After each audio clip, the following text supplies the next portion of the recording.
Yo, yo, yo, yo, yo, what's up everybody? Welcome back to the channel. Had the day off today, so I figured, what the heck, let me try and get something done on the race car here. I actually just got back from the doctor, had a toe infection. They had to cut off a quarter of my toenail, so I'm kind of hobbling a little bit. My toe is still numb, but I want to get something done. I want to do something. I got to get this car a little closer to track day. Excuse the noise. It's trash day here at the house, so hopefully you guys can hear anything I'm saying. Jeez. Let me get back to you guys. All right, now that the trash truck is gone and I can hear myself think, let me get back to what I was saying. So yeah, I want to get something done on the car. I want to, keep moving along, making some sort of progress on this project car. So I thought today would be a good day to start the rear subframe bushing replacements.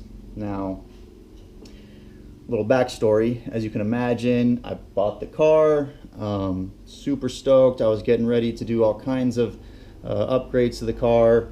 I went a little crazy and pretty much bought like one of everything. It's kind of ridiculous. I wouldn't recommend it. So at first, I bought these polyurethane energy suspension subframe bushings. Bought these and I figured, it's going to be definitely a good upgrade compared to whatever's in there right now. It's probably stock. And just reading comments and watching videos, people seem to really like the polyurethane. And then talking to buddies again and getting their input. Actually, a buddy who sold me the car made a good point. He said, "Oh, well, what do you want to do with the car?" I told him, track it. For sure, it's my focus is to get it on the track and go as fast as possible. And he suggested just go solid subframe bushings. And of course, I went out and purchased them. I got the ISR subframe bushings, solids. And here I am. The day finally came, months later, where I'm going to do the project. It's unfortunate that I don't have a drivetrain and that I can't even really drive it a whole lot, get a feel for it now, put the subframe bushings in, and then drive it again and give like a good comparison of how it was prior and how it is now. So that's kind of a bummer. That was kind of my goal, was to show the evolution and give a review and give what it is that I'm feeling as far as handling, response, and this, that, and the other. So I'm kind of losing out on that aspect of this build due to the transmission cracking, and now I'm searching for a new motor with a transmission. Unfortunately, I will be doing just a ton of modifications to it and then going right to the road. So it's not going to be a, install, drive it,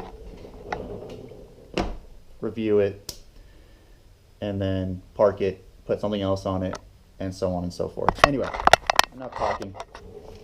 I believe I'm going to go ahead and jack this thing up and start chipping away at it.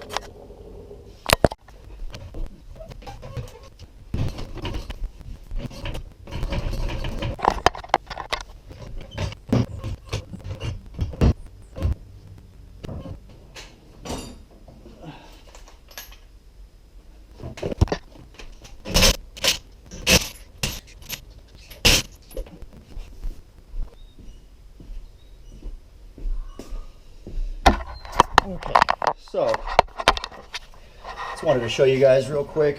My buddy who I bought this off, he didn't say he did subframe bushings, but it looks like maybe the person before him did.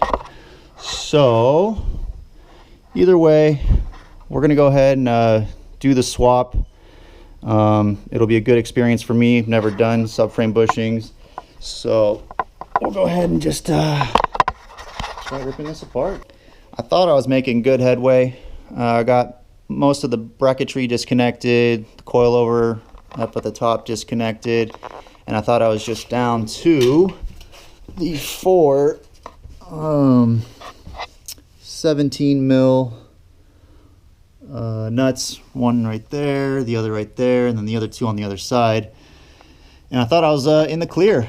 Then I noticed, oh, well, that's weird. There's this cable that leads right to, you know, through the knuckle into the handbrake assembly.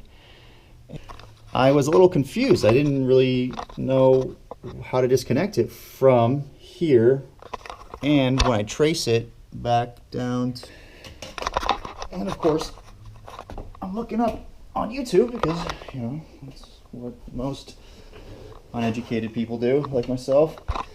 And everyone keeps making it seem so easy. They're like, oh, you just, you know, remove this clip and that clip and disconnect it from the brake caliper. And I'm looking at it like, well, it's not connected to the brake caliper. It goes through the knuckle, and there's this whole drum brake assembly with all the springs, and the cable runs through to a clip. This isn't the same. And then, of course, it took me a couple minutes, just being the knucklehead that I am. I was like, oh yeah, I don't have stock brakes. I've got the Z32 brakes.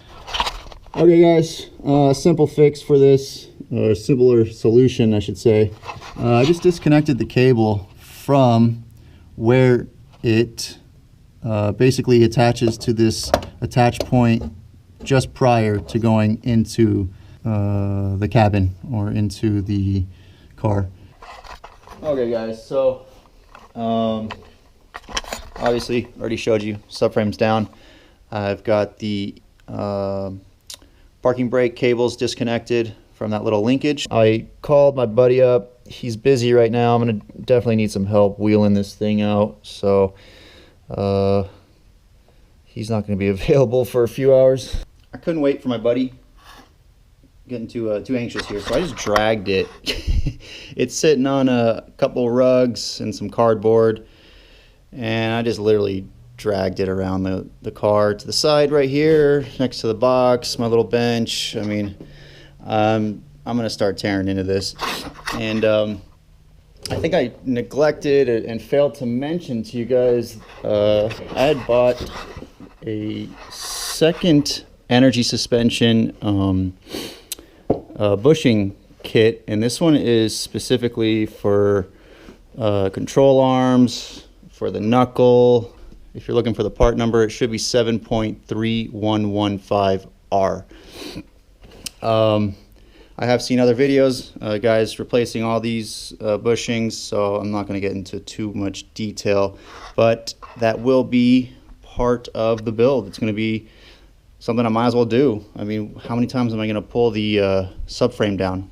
I really don't want to do this again, so I'm going to go ahead and do that. I'm just going to get busy.